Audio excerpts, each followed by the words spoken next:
সুপ্রিয় দর্শক, সবাইকে স্বাগত জানাচ্ছি প্রমিসেস জানতে চাই। আমি নুজহাত ই রহমান পুরো পর্ব জুড়ে আপনাদের সাথে আছি এবং একটি বিশেষ বিষয় নিয়ে আজ আলোচনা হবে। আজকের বিষয়টি আমরা নির্ধারণ করেছি তীব্র তাপদাহে মাদকাসক্তির নানান কুফল, এই বিষয়ের উপর। আর এই বিষয় নিয়ে কথা বলার জন্য আমরা স্টুডিওতে ডেকে এনেছি একজনকে। তিনি হচ্ছেন ডাক্তার এ.কে.এম. খালিকুজ্জামান। তিনি একজন সাইকিয়াট্রিস্ট, আছেন জাতীয় মানসিক স্বাস্থ্য ইনস্টিটিউটে। স্যার, আপনাকে স্বাগতম আমাদের অনুষ্ঠানে। কেমন আছেন? হ্যাঁ, গরমের এই তীব্র তাপদাহে তো আছি, ভালোই আছে, কষ্টের মধ্যে যতটুকু পারা যাচ্ছে ভালো থাকার চেষ্টা করছি আমরা সেই জায়গাটি, এবং সেখানটাতে আসলে ওই দিক থেকেই আমাদের আজকের এই বিষয়টি নির্ধারণ করা যে মাদকাসক্তির সাথে যারা আছেন তারা তো একটা ভালনারেবল গ্রুপ সোসাইটির। এই দলটি সম্পর্কে আসলে আমরা জানতে চাই যে এই তীব্র তাপদাহ, এই মাদকাসক্তির সাথে এর কুফলটা কোন দিকে, বা এই আসক্ত ব্যক্তিরা আসলে কোন কোন দিক থেকে প্রভাবিত হচ্ছেন? বর্তমান প্রেক্ষিতে এটা অত্যন্ত একটা জ্বলন্ত বা একটা জরুরি বিষয়, যেটা যে আমরা জানতে পারছি যে মাদকাসক্ত আমাদের যেহেতু একটা সামাজিক বা একটা মারাত্মক ব্যাধি বা সমস্যা, এই সমস্যা থেকে আমরা উত্তরণের চেষ্টাও করছি এবং করতেও পারছি। কিন্তু আমাদের যে ঋতু পরিবর্তন বা শীত, বর্ষা, গরম যেটাই আসুক না কেন, এটার সাথে কিন্তু আমাদের মাদকাসক্তেরও কিছু সম্পর্ক আছে। আচ্ছা আচ্ছা। আর এই সম্পর্কটা আমাদের তাপমাত্রা, আমাদের জলবায়ুর পরিবর্তন, আমাদের গ্রীষ্ম বা শীতের উষ্ণতা বা শীতের প্রভাব, সব কিছু মিলিয়ে কিন্তু এটা মানে চলে আসতেছে। তীব্র তাপদাহে এখন আমাদের জনজীবন অতিষ্ঠ হয়ে আছে।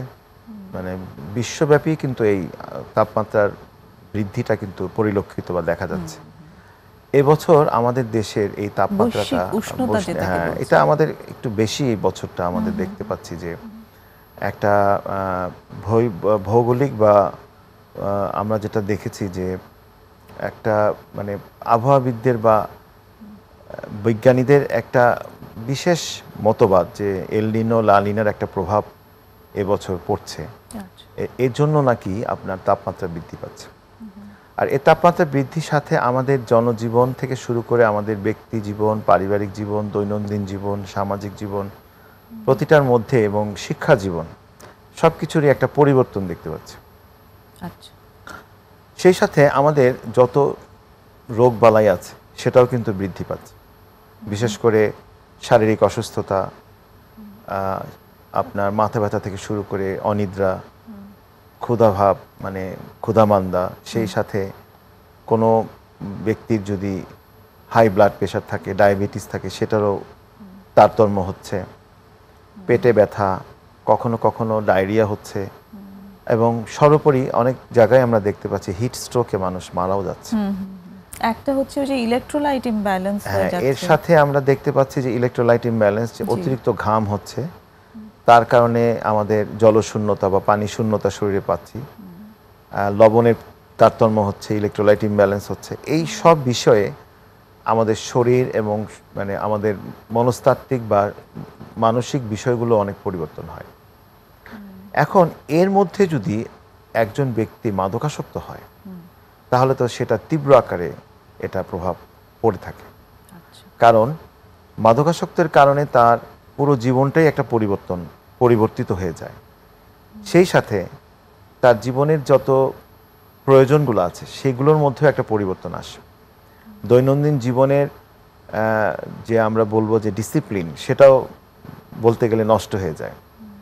সামাজিকভাবে নিজেকে প্রতিষ্ঠিত করার ক্ষেত্রেও একটা বাধা আসে পেয়ে থাকে মাদকাসক্ত ব্যক্তিরা। সেক্ষেত্রে যদি তাপদাহ চলে বা তাপমাত্রা বৃদ্ধি পেয়ে যায়, সেক্ষেত্রে তার শারীরিক সমস্যা মারাত্মক আকার হতে পারে। আচ্ছা। এবং শারীরিক সাথে মানসিকের কারণে পারিবারিক সামাজিক জীবনেরও প্রভাব পড়ে। সেই প্রভাবগুলো কিন্তু আমরা একে একে যদি বর্ণনা করি তাহলে এইভাবে আসতে পারে যে যারা মাদকাসক্ত, তারা মাদকাসক্ত থেকে নিজেদেরকে নিবৃত করতে বা প্রতিরোধ করার জন্য অবশ্যই চেষ্টা করে, কিন্তু এই চেষ্টাটা তখনই তারা পারে না যখন তারা আবার তাদের মধ্যে উইথড্রয়াল সিনড্রোমটা শুরু হয়ে যায়। ওই ক্ষেত্রে দেখা যাচ্ছে যে তাপমাত্রা যখন বেশি থাকে বা তাপদাহ যখন চলতে থাকে তখন তার মধ্যে মাদক আসক্তের প্রতি তার একটা তীব্র, মানে যেটাকে আমরা বলি যে ট্রিগারিং ফ্যাক্টর যখন হয়, তখন তার আর্জ বা আমরা যেটা বলি যে আসক্তের প্রতি তার ক্রেভিংসটা, আসক্তের প্রতি তার আগ্রহ, যেটা ক্রেভিংস, সেটা কিন্তু বেড়ে যায়। যেটা আমরা দেখেছি যে বিভিন্ন পর্যায়ের যে জাতীয় বা সামাজিক বিভিন্ন অনুষ্ঠানে যে মানুষ তার যে ক্রেভিংস হয়ে থাকে, ট্রিগারিং হয়, সেটা কিন্তু এই তাপদাহের মধ্যে বাড়ে। এটা আমরা বিভিন্ন স্টাডিতেও পেয়েছি। শীতকালেও যেরকম হয়, গরমেরও হয়ে থাকে। এটা রিজন হচ্ছে তাপমাত্রার সাথে সাথে শরীরের বিভিন্ন পরিবর্তন হয়, হরমোনাল চেঞ্জগুলো হয়, এবং তখন এই তাপমাত্রা বা তাপের অতিরিক্ত টেম্পারেচারের কারণে তার বডির অনেক কিছু ডিসরেগুলেশন হয়, অনেক অনিয়মিত তার বিপাক ক্রিয়া, তার শারীরিক বিভিন্ন হরমোন রেগুলেশন, ঘুমের সমস্যা, এগুলো হয়েই থাকে, সাধারণ মানুষেরই হয়ে থাকে। আর যারা আসক্ত ব্যক্তি, মাদকাসক্ত ব্যক্তি, তাদের কিন্তু তীব্র আকার হয়, বেশ ভালোই হয়ে থাকে। তখন তাদের এই আসক্তির মাত্রাটা বাড়াতে হয়। আর আসক্তির মাত্রা মানে মাদকাসক্তের মাত্রা, যেটা আমরা টলারেন্স বলি, এটা যখন বেড়ে যায় তখন কি হয়, তার শারীরিক বিভিন্ন রকম উপসর্গ সৃষ্টি হতে থাকে। আর শারীরিক উপসর্গ যখন বাড়বে তখন অবশ্যই এইটাকে সে মিনিমাইজ করার জন্য তখন তাকে আরও বেশি আসক্ত হতে হবে, আরও বেশি মাদক গ্রহণ করতে হবে। এই একটার পর একটা দুষ্টু চক্রের মধ্যে সে মানে হয়ে যাবে, আটকে পড়ে। এখন আমরা যেটা দেখতে পাই যে এখন যেটুকু সে মাদক সেবন করে, যতটুকু পরিমাণ, এর থেকে অনেক বেশি সে গ্রহণ করেও কিন্তু তার কাঙ্ক্ষিত ফলাফল সে পায় না। তার ভিতরে সেই যন্ত্রণা, সেই কষ্ট, সেই অনিদ্রা, সেই হতাশা, দুশ্চিন্তা, উদ্বেগ, বিষণ্ণতা সবই থাকে, বাড়তেই থাকে। আর এটাই তার জীবনের একটা বিশেষ সমস্যা, যে এইটা থেকে বাঁচার জন্য সে আসক্তির প্রতি, মাদকাসক্তির প্রতি আরো বেশি ঝুঁকে পড়ে। মানে এটা কি বলতে চাইছেন এরকম যে মাত্রাটা নিয়ে বলছেন, এটা যে ব্যবহার করছি কিন্তু যে পরিমাণ সন্তুষ্টি পাওয়ার কথা আমি প্রত্যাশা করছি সেটা পাচ্ছি না, এইটা বলছেন? হ্যাঁ, অবশ্যই। এটা অনেকটা এরকম বলা যাচ্ছে যে এই আমাদের ঋতু পরিবর্তন বা জলবায়ুর কারণে, তাপমাত্রার কারণে এটা এই প্রভাবটা কিন্তু পড়ছে, এবং এই প্রভাবের কারণে কিন্তু তাকে আসক্তটা বেশি হতে হচ্ছে। আর আসক্ত বেশি হতে গিয়ে তাকে নানা রকম অপকর্ম, অপরাধ জগৎ, অপরাধের মধ্যে জড়িত হতে হচ্ছে। কারণ এটাকে পেতে হলে তাকে তো সেই পরিমাণ খরচ করতে হবে, আর খরচের পরিমাণটা সে কোথা থেকে পাবে? পরিবার থেকে সে নিয়ে নিয়ে পরিবারকে তো সর্বশান্ত করছে। পরিবারের মধ্যে বাবা মা থেকে শুরু করে তার আরো যারা আছেন সদস্যরা সবাই বিরক্ত। পরবর্তীতে এটা আয় উপার্জনের জন্য তাকে অপরাধ জগৎ বা অপরাধ কর্মকাণ্ডকে বেছে নিতে হয়।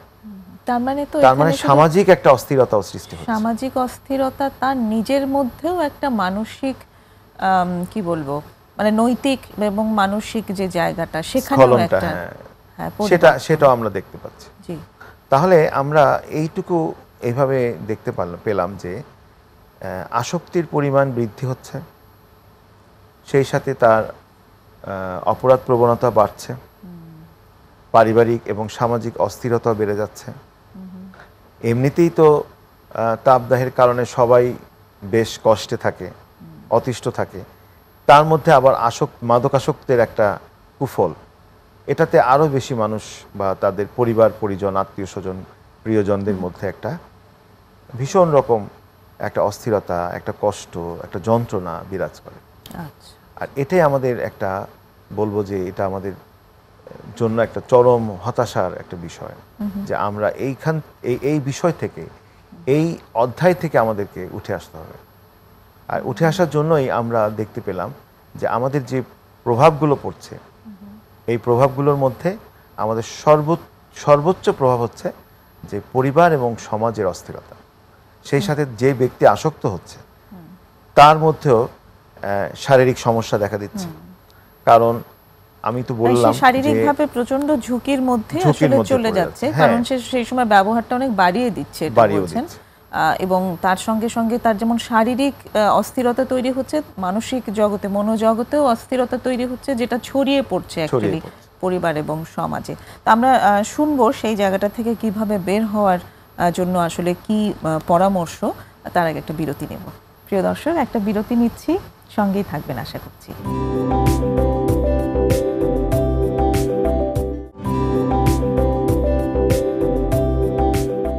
ফিরে এলাম ছোট্ট বিরতি নিয়ে প্রমিসেস জানতে চাই। আজ কথা হচ্ছে তীব্র তাপদাহে মাদকাসক্তির নানান কুফল নিয়ে ডাক্তার A.K.M. খালিকুজ্জামানের সাথে।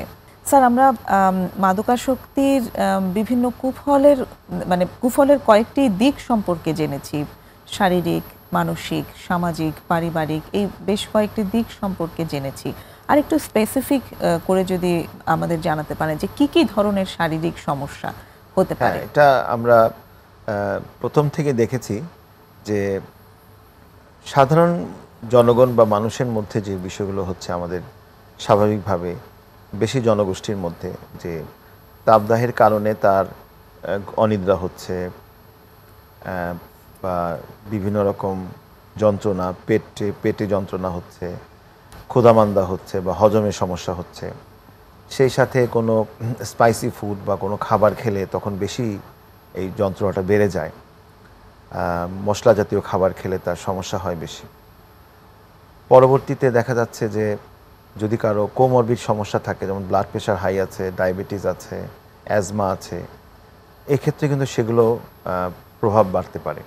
ব্লাড প্রেশারের হাই তো অনেক বেড়েও যেতে পারে, কারণ তাপদাহের কারণে দেখা যাচ্ছে আমাদের ব্লাড প্রেশার বা যদি ব্লাড প্রেশার হাই থাকে, স্বাভাবিক মানুষেরও ব্লাড প্রেশার কিন্তু বেড়ে যায়, হাই হয়ে যায়। বা যারা হাই ব্লাড প্রেশারে ভুগছেন তাদের তো খুবই সচেতন হতে হবে যে কখন তাদের প্রেশার যে কোনো মুহূর্তে জাম্প করতে পারে, বেড়ে যেতে পারে। আসক্ত ব্যক্তিদের ক্ষেত্রে এটা যদি আসক্ত ব্যক্তি হয় তাহলে আমাদের প্রভাবটা কতটুকু বেশি হয় দেখেন।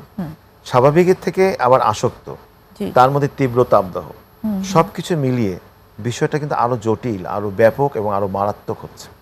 আরো আতঙ্কের বিষয় যে কোনো মুহূর্তে তাদের ব্লাড প্রেশার বেড়ে গিয়ে যে কোনো শারীরিক সমস্যা হতে পারে, যে কোনো সময় স্ট্রোক হতে পারে, যেটা আমাদের মস্তিষ্কে রক্তক্ষরণ হতে পারে, যেটা স্ট্রোক বলি আমরা, অথবা রক্ত চলাচল কমে যেতে পারে। এছাড়া আমাদের হার্টের বা হৃৎপিণ্ডের স্পন্দনও সমস্যা হতে পারে। অতিরিক্ত স্পন্দন, যেটাকে আমরা বলি ট্যাকিকার্ডিয়া, সেটার কারণে দেখা যাচ্ছে তার শ্বাসকষ্ট হতে পারে, বা কার্ডিয়াক কোনো অ্যাবনর্মালিটি, বা সাডেনলি এমন হতে পারে কার্ডিয়াক অ্যারেস্ট হতে পারে, হার্টের স্পন্দন বন্ধ হয়ে যেতে পারে। পরবর্তীতে দেখা গেল যে তার শ্বাস প্রশ্বাসের সমস্যা হতে পারে, রেসপিরেটরি ফেইলিওর হতে পারে, বিভিন্ন রকম রেসপিরেটরি ফেইলিওর হতে পারে। এইভাবে পানি শূন্যতার কারণে দেখা গেল যে তার শরীরের মধ্যে ইলেকট্রোলাইট, যেটা আমরা বলি ইমব্যালেন্স, সেটা হতে পারে। এটার জন্য তার কনসাসনেস, তার যে সচেতনতা বা চেতনা, যেটা দিয়ে সে বুঝবে, কিছুক্ষণের জন্য তার চেতনা নাও থাকতে পারে, অজ্ঞানও হয়ে যেতে পারে। আবার যাদের ডায়াবেটিস আছে, ব্লাড সুগার ওঠানামা করতে পারে। দেখা গেল যে অনেক সুগার লেভেল অনেক কমে গেল, তখন আমরা যেটাকে বলি হাইপোগ্লাইসেমিক শক হতে পারে, বা ডায়াবেটিক কমা হতে পারে। এটা কিন্তু মাদকাসক্তের ব্যক্তির যদি এই বিষয়গুলোতে ইনভলভ থাকে, বা এটাতে যদি তারা যেটাকে আমরা বলি বিদ্যমান থাকে, বা তাদের মধ্যে যদি প্রেজেন্ট থাকে, তাহলে এটা কিন্তু আরো বেশি আকারে শারীরিক সমস্যাটা আরো বেড়ে যায়। মাদকাসক্তের কারণে কিন্তু মাদকাসক্ত তো শরীরের মধ্যে অনেক রকম সমস্যা সৃষ্টি করে। দেখা যাচ্ছে যে তার হৃদয় স্পন্দন সমস্যা হয়ে গেল, হিট স্ট্রোকটা যে কোনো মুহূর্তে হতে পারে। বাইরে ঘুরছে আসক্ত ব্যক্তি, হঠাৎ করে তার অতিরিক্ত তাপদাহের কারণে, তীব্র তাপদাহের কারণে তার স্ট্রোক হয়ে গেল, ওইখানে সে অজ্ঞান হয়ে পড়ে গেল, এবং হিটের কারণে তাকে হিট স্ট্রোক হয়ে সে মারাও যেতে পারে। এভাবে আমরা দেখতে পাচ্ছি অনেকেই সাধারণ মানুষের মধ্যে, যারা সুস্থ ব্যক্তির মধ্যে অনেকে মারা যাচ্ছে। আমি একটু সাইকিয়াট্রিক ইমার্জেন্সির জায়গাটা একটু জানতে চাচ্ছি, যে এখানে মানসিক কি ধরনের প্রভাব পড়তে পারে, বা কি কোনো ধরনের রোগের প্রাদুর্ভাবের সুযোগ আছে? হ্যাঁ, শারীরিকভাবে যেগুলো বললাম, যেমন যে শারীরিক অসুস্থতাগুলো তার হয়ে থাকে, এটা যদি হয়েই যায় তাহলে অবশ্যই তো তাকে হাসপাতালে যেতে হবে, এবং সেখানে তাকে চিকিৎসা গ্রহণ করতেই হবে, এর কোনো বিকল্প নাই। এবং সেই চিকিৎসা না নেওয়া পর্যন্ত তার সুস্থ হওয়া, ঝুঁকিমুক্ত হওয়া এটা আমরা বলতে পারবো না। কিন্তু মানসিক, এর পরবর্তীতে আমরা আসি যে মানসিকভাবে কিভাবে সমস্যা হয়। মানসিক সমস্যার মধ্যে আমরা দেখব যে মাদকাসক্ত ব্যক্তি is very vulnerable to psychiatric disorder. জি, আমাদের বিভিন্ন জাতীয় পর্যায়ের স্টাডি আছে, গবেষণা আছে। সেই গবেষণা আমরা দেখেছি যে মাদকাসক্ত ব্যক্তির মধ্যে প্রায় 45% বা তারও বেশি মানসিক রোগ, বা তারও কখনো কখনো এটা 70%ও হয়ে যেতে পারে যে মানসিক রোগে ভোগে। তো এই মানসিক রোগগুলো কেন হচ্ছে, কিভাবে হচ্ছে? কারণ আমরা জানি যে এই মাদক বা যেই সাবস্টেন্সগুলো নেওয়া হয় এগুলো প্রতিটাই হচ্ছে সাইকোঅ্যাক্টিভ, জি, এবং সাইকোঅ্যাক্টিভ সাবস্টেন্স হওয়ার কারণে আমাদের সেন্ট্রাল নার্ভাস সিস্টেম বা ব্রেইনকে খুব সহজে উত্তেজিত করে। এবং ব্রেইন উত্তেজিত হওয়ার কারণে ব্রেইনের যতগুলো ফাংশন আছে, বিশেষ করে তার ইমোশন, তার পার্সোনালিটি, মেমোরি, আবেগ, অনুভূতি, স্মৃতিশক্তি, তার ইন্টেলিজেন্স যেটা আমরা বলতে পারি, বুদ্ধি, প্রজ্ঞা, এগুলো কিন্তু তখন অনেকটা বলবো যে মাদক আসক্তের কারণে এই বিষয়গুলো মানে যেটাকে আমরা বলি ইম্পেয়ারমেন্ট বা মানে অনেকটা বাধাগ্রস্ত হয়। তার আবেগ অনুভূতিগুলো সমস্যা হয়, স্মৃতিশক্তির লোপ পায়, তার ইন্টেলিজেন্স বা তার নিজস্ব ব্যক্তিত্ব বা তার চিন্তা ধারণা, তার জাজমেন্ট, তার বিচার ক্ষমতা, বুদ্ধিদীপ্ত হওয়া, এই বিষয়গুলো তখন বাধাপ্রাপ্ত হয়। এইগুলোকে সে তখন সঠিক পর্যায়ে বিবেচনা আনতে পারে না, যার জন্য দেখা যাচ্ছে যে তার মধ্যে বিভিন্ন রকম সাইকোলজিক্যাল প্রবলেম শুরু হয়। অথবা কোনো একটা জায়গায় গেল যেখানে সে স্বাভাবিক থাকবে, সেখানে সে উত্তেজিত হয়ে পড়লো। আচ্ছা, কোথাও গিয়ে সে একটা স্বাভাবিক বিষয় নিয়ে কথা বলবে, সেইখানে সে ভাঙচুর শুরু করে দিল। পরিবারের মধ্যে কেউ কিছু একটা বলল, সেটাকে স্বাভাবিকভাবে সে নিতে পারলো না, আচ্ছা, সেইটা রিয়াক্ট করলো। সেই রিয়াকশন করতে দেখাতে গিয়ে ফ্যামিলি মেম্বারদের মধ্যে একটা উত্তেজনা বিরাজ করলো। বা এমনও আছে সে ঘরের জিনিসপত্র ভাঙচুর শুরু করলো। এই বিষয়গুলো কিন্তু হচ্ছে, এগুলো হচ্ছে আমাদের সিমটম, বললাম যে এই সমস্যাগুলো সৃষ্টি হয়। আচ্ছা, তা আমরা ডিজিজ যদি বলি তাহলে দেখা যাচ্ছে যে সে বাইপোলার ডিসঅর্ডার, মুড ডিসঅর্ডার নিয়ে সে আসতে পারে। আচ্ছা, সাডেনলি তার মুড ডিসঅর্ডার প্রবলেম হতে পারে। মুড ডিসঅর্ডারের সাথে দেখা যাচ্ছে যে তার সাইকোটিক প্রবলেম হতে পারে। কাউকে সন্দেহ করছে, কাউকে নিয়ে সে চিন্তা করছে যে সে তাকে নিয়ে কোনো সমালোচনা করছে কিনা, অথবা সে এমনও আছে যে বসে বসে সে নানা রকম অদ্ভুত কথা শুনতে পাচ্ছে। আমরা যেটা বলি যে কিছু গাইবী কথা শোনা কানে কানে, সেগুলো হতে পারে। বিষণ্ণতা তাকে আঁকড়ে ধরতে পারে, আবার বিষণ্ণ হয়ে যেতে পারে, হতাশাগ্রস্ত হয়ে যেতে পারে। আর এইগুলো যদি আমরা ডিপ্রেশন ডিসঅর্ডার ডেভেলপ করতে পারি, যেটা মেজর ডিপ্রেসিভ ডিসঅর্ডার হতে পারে। আবার দেখা যাচ্ছে যে সে এমনভাবে সন্দেহপ্রবণ হয়ে গেল যে সন্দেহটা তার মন থেকে যাচ্ছেই না, কোনোভাবেই তাকে মন থেকে সরানো যাচ্ছে না, ডিলিউশনাল প্রবলেম হতে পারে। আচ্ছা, আর তীব্রতা আবদাহে যেটা হয় সেটা হচ্ছে ডেলিরিয়াস প্রবলেমটা সব বেশি হয়, ডেলিরিয়াস কন্ডিশন, যেটা হচ্ছে চেতনা, অবচেতনা বা চেতনাটা অনেক সময় লোপ পায়। আচ্ছা, বা চেতনা যেটা আমরা বলি যে তার যে কনশাস প্রবলেম, কনশাসনেস, কগনিটিভ যে বিষয়গুলো, এগুলো ওলটপালট হয়ে যায়। আচ্ছা, আচ্ছা, হয়তো কাউকে সে চিনতে পারছে না, সে কোথায় আছে সে বলতে পারছে না, বাবা মাকে সে অন্য কিছু ভাবছে, আচ্ছা, আচ্ছা, অথবা সে যে নিজের বাসাকে বলতেছে সে আরেকটা জায়গা, আরেকটি বিষয়।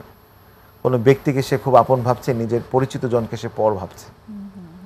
বিভিন্ন রকম প্রবলেম হয় ডেলিরিয়াস কন্ডিশনে। ডেলিরিয়াস কন্ডিশনটা হয় এই তাবরাহে কিন্তু এটা হয়ে থাকে। আচ্ছা, সাধারণ মানুষেরই হয়, সুস্থ ব্যক্তিরই হয়। হ্যাঁ, সেখানে মাদকাসক্ত কারণ এটার সাথে আপনার শারীরিক অনেক বিষয় জড়িত, যেমন পানি শূন্যতা, ইলেকট্রোলাইট ইমব্যালেন্স, তখন আমাদের নার্ভাস সিস্টেমকে এটা স্টিমুলেট করে, এবং এই কারণে তখন সে ডিলিরিয়াস হয়ে যায়। এবং সেই ডিলিরিয়াসের সাথে সাইকোলজিক্যাল সিমটম বা সাইকিয়াট্রিক ডিজিজগুলো দেখা যায়। এবং যে জায়গাটা আপনি বলছিলেন যে চিকিৎসার আসলে বিকল্প নেই, এরকম কোনো একটা এমার্জেন্সি চলে আসলে হসপিটালাইজেশন হওয়াটা সবচেয়ে বেশি ইম্পর্টেন্ট। আমরা সেই জায়গাটাতে বিরতির পরে আসছি। প্রিয় দর্শক, আরেকটা বিরতির সময় হয়ে এলো, সঙ্গেই থাকুন।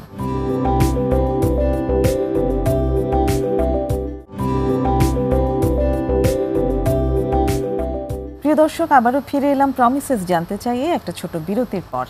আর আজকের আলোচনার বিষয় ছিল তীব্র তাপদাহে মাদকাসক্তির নানান কুফল। আলোচনা করছেন ডাক্তার একেএম খালিকুজ্জামান। ডক্টর, যে জায়গাটাতে আমরা ছিলাম যে চিকিৎসা, এই যে আসক্ত ব্যক্তি যারা, তাদের যখন এই ধরনের এমার্জেন্সি তৈরি হয়ে যাবে তখন চিকিৎসার জন্য প্রথম প্রশ্নটি হচ্ছে কোথায় যাবে, এবং দ্বিতীয় প্রশ্নটি হচ্ছে আমার মনে হয় একই সাথে হয়তো চলে আসবে, সেজন্য এই প্রশ্নগুলো আমি শুরুতেই করে নিচ্ছি। যে দ্বিতীয় প্রশ্নটি হচ্ছে কি ধরনের ডাক্তার তাদের জন্য প্রয়োজন, অ্যাভেলেবিলিটি, চিকিৎসার অ্যাভেলেবিলিটি। হ্যাঁ, এটা তো অত্যন্ত জরুরি বিষয়। যখন সে অসুস্থ হয়ে পড়বে এবং তার শারীরিক মানসিক বিপর্যস্ত হবে, এর মধ্যে মাদকাসক্তের যে প্রভাবটা তার মধ্যে শুরু হয়েছে আর সাথে তাপদাহ আছে, কোনোভাবেই তাকে আমরা হেলাফেলা করব না। পরিবারের যারা অভিভাবক আছেন, গার্জিয়ান আছেন, বা যারা নিকটস্থ ব্যক্তিবর্গ আছেন, বা যারা প্রিয়জন আছেন, তারা অবশ্যই এটা খুব সচেতন হতে হবে যে এই সময়ে তাকে হসপিটালাইজ বা হাসপাতালে ভর্তিটা নিশ্চিত করা। হাসপাতালে ভর্তিটা এই জন্য নিশ্চিত করা যে কোনো সময় যে কোনো রকম দুর্ঘটনা ঘটে যেতে পারে। সুতরাং একদম কালক্ষেপণ বা সময় নষ্ট করা যাবে না। যখনই কোনো সমস্যা হবে ঠিক তখনই বা তার আগে থেকে যদি আমরা প্রতিকার হিসেবে, প্রিকশন হিসেবে আমরা চিন্তা করে দেখি যে তাকে ভর্তি করে দেওয়া প্রয়োজন, তাহলে আর সময় নষ্ট করা যাবে না। আমরা ভর্তি করার পরে আমরা দেখব যে তার কি হচ্ছে। এখানে যেটা দেখা যাচ্ছে যে ভর্তির বিষয়টা অনেকেই বুঝতে পারছে না যে কোথায় সে যাবে। আমরা অ্যাডিকশন বা মাদকাসক্তির মধ্যে যেটা পেলাম, শারীরিক সমস্যাও থাকতে পারে। সেক্ষেত্রে আমরা যে কোনো একটা মেডিকেল কলেজ হাসপাতালে আমরা যেতে পারি। সরকারি বড় বড় মেডিকেল কলেজ হাসপাতাল আছে। আমরা ঢাকা মেডিকেল কলেজ থেকে শুরু করে আমরা বিভিন্ন মেডিকেল কলেজ সবগুলো আছে, ঢাকার মধ্যে অনেকগুলো আছে, বঙ্গবন্ধু শেখ মুজিব মেডিকেল বিশ্ববিদ্যালয় আছে, প্রতিটাতেই ইমার্জেন্সি ইউনিট আছে। আমরা ইমার্জেন্সি ইউনিটগুলোতে ভর্তি করে দেব। জেলা পর্যায়ে যে সদর হাসপাতাল বা উপজেলা পর্যায়ে যে উপজেলা স্বাস্থ্য কমপ্লেক্স, সেখানেও কিন্তু ইমার্জেন্সি সার্ভিস খুবই ভালো। তা আমরা সেগুলোতেও অ্যাডমিট করতে পারবো পেশেন্টকে যেখানেই থাকে। এছাড়া যদি সেইখান থেকে মনে করে যে না, এই পেশেন্টকে আমরা এখানে অ্যাডমিট করার পরে দেখতে পাচ্ছি যে আমরা যে চিকিৎসা দেওয়ার প্রয়োজন সেটা আরও উন্নত চিকিৎসা প্রয়োজন, সেজন্য আমরা টারশিয়ারি হাসপাতালে, মেডিকেল কলেজ হাসপাতালে পাঠিয়ে দিই, বা ঢাকার বড় কোনো ইনস্টিটিউটগুলো আছে, শেরে বাংলানগর, ঢাকার ওখানে জাতীয় পর্যায়ের সব ইনস্টিটিউটগুলো আছে, সেখানে পাঠিয়ে দিলাম। এটা হচ্ছে জেনারেল, মানে বিশেষ করে শারীরিক মানসিক একসাথে যে কম্বিনেশন ট্রিটমেন্টগুলো হচ্ছে, সেক্ষেত্রে তাকে ওখানে ভর্তি করাটা অতি জরুরি। পরবর্তীতে যখন আমরা দেখলাম যে মাদকাসক্তির কারণে তার যে সাইকোঅ্যাক্টিভ সাবস্টেন্সগুলো গ্রহণের জন্য তার যে সাইকোলজিক্যাল এবং সাইকিয়াট্রিক ডিজিজটা হচ্ছে, সেক্ষেত্রে আমরা মনে করি তখন তাকে যে কোনো সাইকিয়াট্রিক ইমার্জেন্সিতে ভর্তি হওয়াটা প্রয়োজন। যেমন আপনি ধরতে পারেন যে আমাদের জাতীয় মানসিক স্বাস্থ্য ইনস্টিটিউট, সেখানে অনেক বেড সংখ্যা আছে, সেখানে প্রচুর সুযোগ সুবিধা আছে, সেখানে ইমার্জেন্সি ইউনিটটা অনেক বড়, সেখানে যে কোনো রোগী আসলেই তার চিকিৎসাটা প্রথমে দেওয়া হয়। ভর্তি রাখার প্রয়োজন হলে অবশ্যই বিশেষজ্ঞ চিকিৎসকরা থাকেন, তারা সার্বক্ষণিক বিশেষজ্ঞ চিকিৎসকই কিন্তু ইমার্জেন্সিতে থাকেন, এবং ওনারা যদি মনে করেন যে ভর্তি প্রয়োজন তাহলে ভর্তি করা হবে। বা সেই সাথে যদি শারীরিক কোনো সমস্যা থাকে তাহলে অবশ্যই সেটাকে আমরা শারীরিক চিকিৎসাও পর্যাপ্তভাবে চলবে সেরকম একটা সরকারি হাসপাতালে রেফার করা হয়। পরবর্তীতে আমরা যখন দেখব যে না, তার চিকিৎসার জন্য আমাদের ভর্তি দরকার, তখন আমরা চিকিৎসকরা ভর্তি করে দিবেন। এবং ভর্তির মধ্যে একটা বিষয় হলো যে ভর্তি যখন করা হবে তখন তার যে প্রাথমিক চিকিৎসা থেকে শুরু করে সর্বোচ্চ চিকিৎসা সবই সে পেয়ে যাচ্ছে। এবং চিকিৎসা পাওয়ার সাথে সাথে তার মধ্যে একটা ব্যাপক পরিবর্তন হয়, তার সাইকোলজিক্যাল পরিবর্তন হবে, তার শারীরিক পরিবর্তন হবে, এবং মাদকাসক্ত থেকে সে নিজেকেও নিবৃত করতে পারবে। সেখানে যে উইথড্রয়াল প্রবলেমটা হয়, এই তাপদাহী উইথড্রয়াল প্রবলেমটা কিন্তু সিরিয়াস একটা প্রবলেম, যেটাকে আমরা বাংলায় বেড়া বলি। এটার জন্য কি হবে, এটা কিন্তু তখন হসপিটাল সেটআপে খুব ভালো করে ম্যানেজ করা যায়। বা ইনটক্সিকেশন। আরেকটু আগের জায়গাটাতে যদি আমরা থাকি যে কোথায় আসলে যাব, আপনি বলছিলেন যে, মানে একটু যদি আমি সামারাইজ করি, আপনি যা বলছিলেন যে যদি শারীরিক সমস্যা সহ থাকে তাহলে কোনো একটা জেনারেল হসপিটালে যাওয়াটা সর্বোত্তম, কারণ তার শারীরিক জায়গাটা আগে যেখানে মাল্টিডিসিপ্লিনারি ট্রিটমেন্ট পাওয়া যাবে, যেমন মেডিকেল কলেজ হাসপাতাল থেকে সেই জায়গাটাতে দেখা, এবং তার সাথে সাথে যদি এমন হয় যে মানসিক ব্যাপারটা দেখা যাচ্ছে, মাদকাসক্তি তো আছেই, সেই জায়গাটাতে আপনি মানসিক হসপিটালকে রেফার করছেন। আচ্ছা, এছাড়া আর কি কোনো জায়গা আছে? মানসিক হাসপাতালের মধ্যে ধরুন বাংলাদেশের সরকারি যত হাসপাতাল আছে সব জায়গায় কিন্তু মানসিক বিভাগ আছে। আচ্ছা আচ্ছা, সব জায়গাতে। আর এছাড়া যদি দেখা যাচ্ছে যে না, সেখানে অনেক সময় তো আপনার বেড সংখ্যা পূর্ণ হয়ে যায়, তখন হয়তো রোগী ভর্তি কষ্ট হচ্ছে বা ভর্তি করা যাচ্ছে না, ইমার্জেন্সি অবজারভেশনও হয়তো রোগী রাখা যাচ্ছে না, সেখানেও বেড নাই, সেক্ষেত্রে যদি রোগী মনে করে সক্ষম হয় তাহলে বেসরকারিভাবে গভর্নমেন্ট লাইসেন্সধারী যে হাসপাতালগুলো আছে সেখানে ভর্তি করবে, বৈধ হাসপাতাল যেগুলো আছে। হ্যাঁ, সেখানে এক্সপার্টিস আমাদের আছেন, সেখানে অনেক বড় বড় ডাক্তাররা আছেন, বিশেষজ্ঞ চিকিৎসকরা আছেন, তারা তখন তাদের চিকিৎসা দিবেন। এবং সেখানে হয়তো একটু ব্যয়বহুল হতে পারে, কিন্তু ভর্তিটা নিশ্চিত করতে হবে। সরকারি হোক বেসরকারি হোক যেখানেই হোক, ভর্তি তাকে নিশ্চিত হয়ে তার চিকিৎসাটা শুরু করা, যত দ্রুত শুরু করা যাবে ততই উত্তম, ততই ভালো। আচ্ছা, এই বিষয়গুলো আমরা এইভাবে দেখতে পারি যে কখন কিভাবে আমরা তার চিকিৎসার বিষয়টা শুরু করব। আর শুরু করাটাই হচ্ছে কিন্তু আমরা মনে করব অবশ্যই ভর্তি দিয়ে অ্যাডমিশন। আচ্ছা, অ্যাডমিশনটাই হচ্ছে ইম্পর্টেন্স। অনেকেরই অনেক রকম পছন্দ থাকে, যেমন কেউ একটু খরচ করে হলো একটু বেসরকারিতে ভালোভাবে থাকতে চায়, ঠিক আছে, সেখানেও তো সরকারি অনুমোদন আছে, সে অনুমোদনের জায়গা দিয়ে সে সেখানে ভর্তি হয়ে যাবে। এবং ভর্তি হওয়ার পরবর্তীতে পর্যায়ে দেখা যাচ্ছে যে তার শারীরিক সমস্যাগুলো এক পর্যায়ে কেটে যায়, আর মানসিক সমস্যাগুলো যেটুকু থাকে, কারণ এটা তো দীর্ঘস্থায়ী চিকিৎসা, অনেক দিন চিকিৎসা করতে হয়, তখন ধীরে ধীরে সে মানসিকভাবে অনেকটা সুস্থ হয়ে ওঠে। আর মাদক নেশার যে কুফল থেকে তার যে কষ্টটা, সেটা সে খুব ভালোভাবে বুঝতে পারে যে আমি এত কষ্ট পেয়েছি, আমি আর চাই না মাদক আসক্ত হয়ে বা মাদকে আবার আসক্ত হয়ে আমি এই কষ্টগুলো পাই। এটা তার মধ্যে একটা অনুভূতি আসে, আর এই অনুভূতিটাও প্রয়োজন, যার জন্য আমাদের সঠিক নিয়মে সঠিক সময়ে সঠিক জায়গায় চিকিৎসা করাটা খুবই জরুরি। ট্রিটমেন্ট প্রসিডিউরটা সম্পর্কে একটু বলবেন? এটা আমরা মোটামুটি বরাবরই আলোচনা হয়, তার মধ্যে সবচেয়ে বড় হচ্ছে যে ভর্তি হওয়ার পরপরই তার কিছু ইনটক্সিকেশন প্রবলেম থাকে, বা যেটাকে আমরা বলি বিভিন্ন রকম শারীরিক মাদকের বিষক্রিয়া যেটা বলা হয়, বা মাদকাসক্তের কারণে শরীরের বিভিন্ন অঙ্গের মধ্যে সমস্যা। এটা যদি যখন ভর্তি হয় তখন তো তাকে মাদক থেকে নিবৃত্ত করা হয়, পুরোপুরি সে মাদক থেকে একদম রিফ্রেইন থাকে। সেক্ষেত্রে তার ফিজিক্যাল প্রবলেমগুলো, যেগুলো আমরা বলি ইনটক্সিকেশনের পরে যে উইথড্রয়ালগুলো হচ্ছে, ইনটক্সিকেশনের সাথে উইথড্রয়াল, এগুলোকে খুব ভালো করে ম্যানেজ করা যায়। সিমটোমেটিক প্রবলেম হতে পারে, যে কোনো সময় লুজ মোশন হতে পারে, ভমিটিং হতে পারে, যে কোনো সময় সে ভায়োলেন্ট হতে পারে, অ্যাগ্রেসিভ হতে পারে, তার মধ্যে বিভিন্ন সাইকোপ্যাথোলজিগুলো যেগুলো থাকবে সেগুলো থাকে। আমরা এটাও জানি যে এটা ইউজ ডিসঅর্ডার হতে পারে, সাবস্টেন্স ইনডিউস ডিসঅর্ডার হতে পারে। তো এই বিষয়গুলো তখন সুন্দর করে আমরা যখন ম্যানেজ করে ফেলবো, যখন এই ইনটক্সিকেশন থেকে আমরা অ্যাডমিশন করে ডিটক্সিফিকেশনে নিয়ে যাব, তার ধীরে ধীরে নির্বিষক্রিয়াটা হবে। আর নির্বিষক্রিয়া হওয়ার পরপর দেখা যাচ্ছে যে সে তখন নিজেকে অনেকটা সুস্থ, স্বাভাবিক এবং শারীরিকভাবে সে অনেকটা উদ্দীপনা, চঞ্চল এবং একটা সুস্বাস্থ্যের একটা আভাস সে বুঝতে পারবে যে না, আমি একটা ভালো পর্যায়ে যাচ্ছি। এরপর আমরা দেখব যে এই ডিটক্সিফিকেশনটা হতেই কিন্তু 3 থেকে 4 সপ্তাহ লেগে যায়। আচ্ছা আচ্ছা, 21 থেকে 28 দিন, আমরা ধরে নিতে পারি 1 মাস। একটা মাস তার সাবস্টেন্স বা নেশা গ্রহণ করার কারণে তার এখান থেকে নির্বিষ হতে এইটুকু সময় তাকে দিতে হবে। অনেক গার্জিয়ান বা অভিভাবক মনে করেন যে 15 দিন রাখলেই হয়তো ভালো হয়ে যাবে, আসলে কিন্তু তা না। এটা চিকিৎসাটা হচ্ছে অসম্পূর্ণ, ইনকমপ্লিট ট্রিটমেন্ট করে তো লাভ নাই। যদিও 15 দিনে তার অনেকটা ডেভেলপড হয়, কিন্তু 15 দিনে কিন্তু ডিটক্স হবে না। এবং 15 দিন পরে বের হয়ে যদি সে আবার নেশা গ্রহণ করে ফেলে, তাহলে তার পরিণতি আরও খারাপ হবে।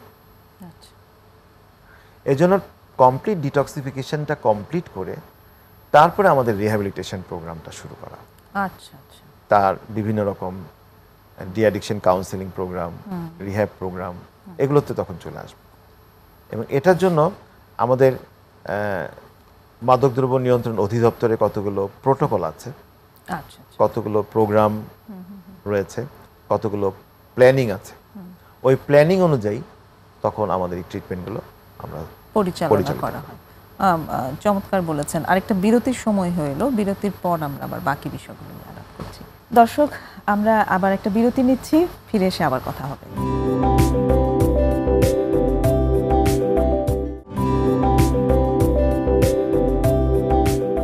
প্রিয় দর্শক, আবারও ফিরে এলাম প্রমিসেস জানতে চাই ছোট্ট বিরতির পর।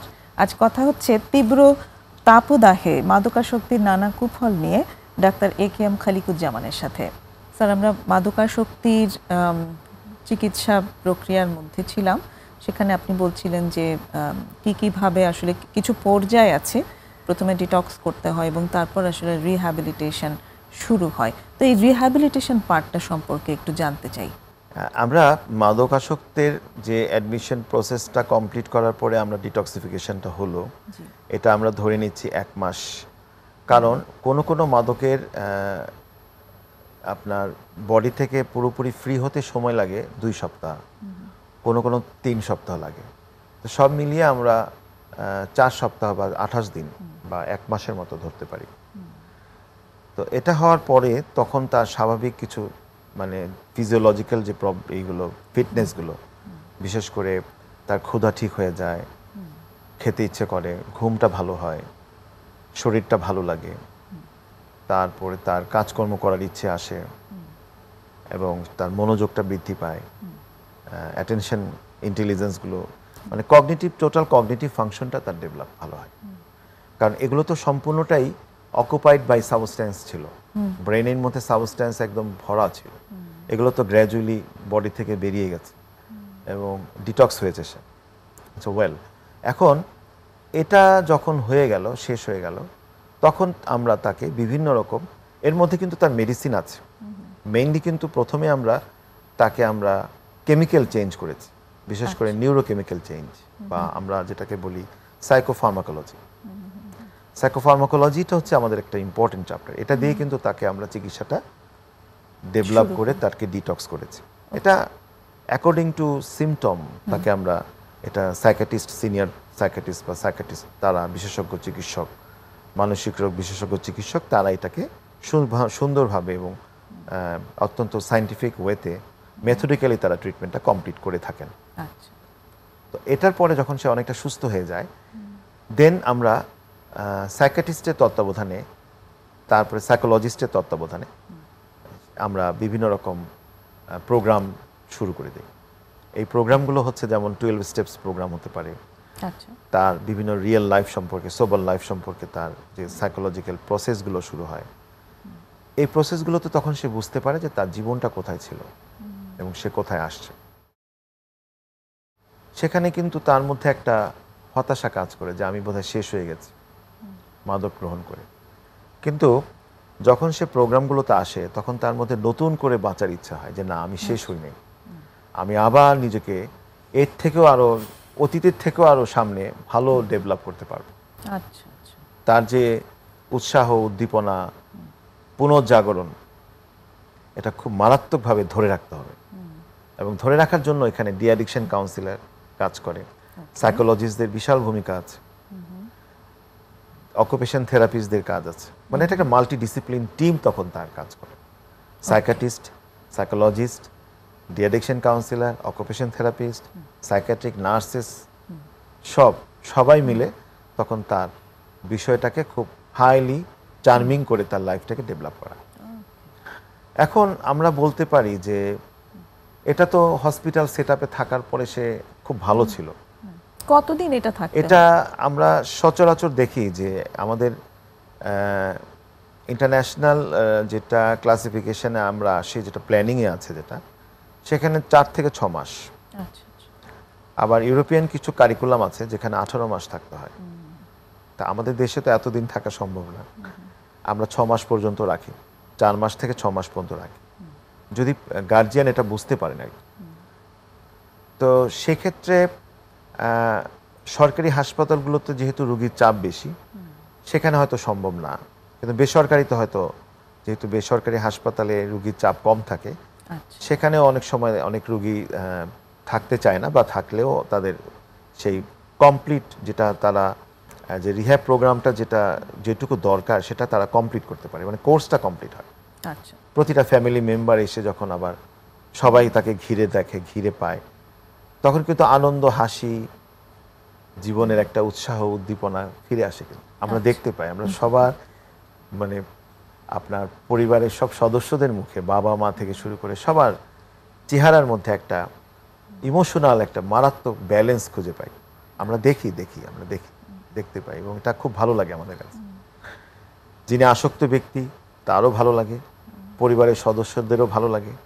তখন সেখানে কিন্তু বেশ আনন্দ উৎসব হয় যে না, আবার সে ফিরে আসছে, জীবনকে সে আরো নতুন করে সাজাবে, এবং পূর্বের থেকে দ্বিগুণ উদ্দীপনা, উৎসাহ নিয়ে, দ্বিগুণ, তিনগুণ, কয়েক গুণ বেশি নিয়ে তার এটা দরকার। আসলে তো সে সোবার অবস্থায় এইভাবে কখনো দেখেনি তার পরিবারকে, না, এইভাবে সে দেখেনি। যখন সে দেখবে যে না, আমার ভুলগুলো আমি বুঝতে পেরেছি, আমার পরিবারও আমার ভুলগুলোকে শুধরে দিয়েছে, এবং আমার পরিবার আমার প্রতি সন্তুষ্ট, আমিও পরিবার আমাকে সুযোগ দিচ্ছে, এই জায়গাটুকুতে সে ফিরে আসছে, মানে সে আবার পুনরায় তার জীবনের একটা মূল্য খুঁজে পায়, সামাজিক মূল্য খুঁজে পায়। মূল্য খুঁজে পাওয়া পর্যন্ত কিন্তু একটা বিশাল একটা চ্যালেঞ্জ থাকে, একটা মারাত্মক চ্যালেঞ্জ থাকে। এই চ্যালেঞ্জটা পর্যন্ত আসতে হলে তাকে সময় দিতে হবে, 3 মাস, 4 মাস, 6 মাস সময় দিতে হবে। এর পরবর্তীতে দেখা যাচ্ছে যে যখন সে এখান থেকে বেরিয়ে গেল, তখন তার বেরিয়ে যাওয়ার পরে পরিবারের একটা বিরাট দায়িত্ব থাকে, তার চলাফেরা, তার গতিবিধি, তার কর্মচঞ্চলতা, তার পড়াশোনা, এগুলোকে যেন নিয়ন্ত্রণ করা হয়। পরিবারকে আমরা ওইভাবে ডিটেক্ট করি, মানে টোটালি আমরা একটা রুটিন চক আউট করে দিই যে এই রুটিনে আপনাকে ছেলেকে চালাতে হবে। সেখানে একটা নির্দিষ্ট ডেইলি রুটিন থাকে, সেখানে ডেইলি ডিসিপ্লিন থাকে, সেখানে মেডিসিন থাকলে মেডিসিন খাওয়ার একটা রুটিন থাকে, কতদিন ওষুধটা খেতে হবে। এরপর হচ্ছে ফলো আপটা, psychiatrist follow up, psychologist follow up, এবং নার্কোটিক অ্যানোনিমাস বা যেটাকে আমরা বলি এনি মিটিং, সেই এনি মিটিং ফলো আপটা অনেকে করে। এবং সেই সাথে আমি একটা জিনিস যেটা বলবো যে প্রত্যেকেরই যার যার ধর্মের তারা তাদের রিলিজিয়াস অ্যাক্টিভিটিটা যেন বাড়ায়।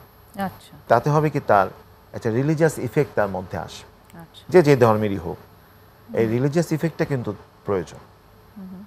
মানে এটা কোন দিক থেকে হেল্প করে? এটা তার নৈতিকতা, তার মৌলিকত্ব, তার জীবনের মানে আসল উদ্দেশ্যকে সে খুঁজে পায়।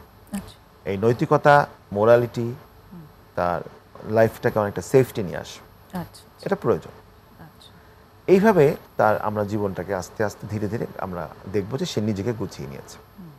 আর ফলো আপে যারা আসছে না, তারা কিন্তু এক সময় আবার আসক্ত হয়ে যেতে পারে, আবার তাদের আবার রিল্যাপস হয়ে যেতে পারে। তা আমরা চাই না একটা ক্লায়েন্ট কষ্ট করে গেল, বাবা মা এতদিন কষ্ট করলো, অনেক খরচ করলো, পরবর্তীতে সে আবার সেই রিল্যাপসে চলে গেল, বা তার মধ্যে সে আবার পুনরায় আসক্ত হয়ে পড়লো। এই বিষয়টা আমাদের জন্য খুব কষ্টকর, আমরাও চাই না, কেউই চায় না। কিন্তু পরিবার এবং তার নিজের জন্য অবশ্যই এটা ভীষণ প্রচন্ড কষ্টকর। এটা অনেক সমস্যা। আমরা আশা করব তারা চিকিৎসার পর তারা মানে আপনি যেভাবে বললেন সেই ফলো আপটা কন্টিনিউ করে নিজেদের জীবনের ব্যবস্থাপনাটা তারা চালু রাখুক। এবং আমরা অনুষ্ঠানের একদম শেষ পর্যায়ে রিহ্যাব প্রোগ্রামগুলো আছে বিভিন্ন প্রাইভেট সেক্টরে বা গভর্নমেন্ট সেক্টরে, প্রাইভেট সেক্টরে, এই প্রোগ্রামগুলোতে নিয়মিত অ্যাটেন্ড করা। তো আমরা অনুষ্ঠানের একদম শেষ পর্যায়ে চলে এসেছি। আপনাকে অনেক ধন্যবাদ চমৎকার আলোচনার জন্য। ধন্যবাদ। সুপ্রিয় দর্শক, এতক্ষণ আমাদের সাথে ছিলেন যারা, তাদের সবাইকে অনেক ধন্যবাদ জানাচ্ছি এবং আগামী অনুষ্ঠান দেখার আমন্ত্রণ রইল। খোদা হাফেজ।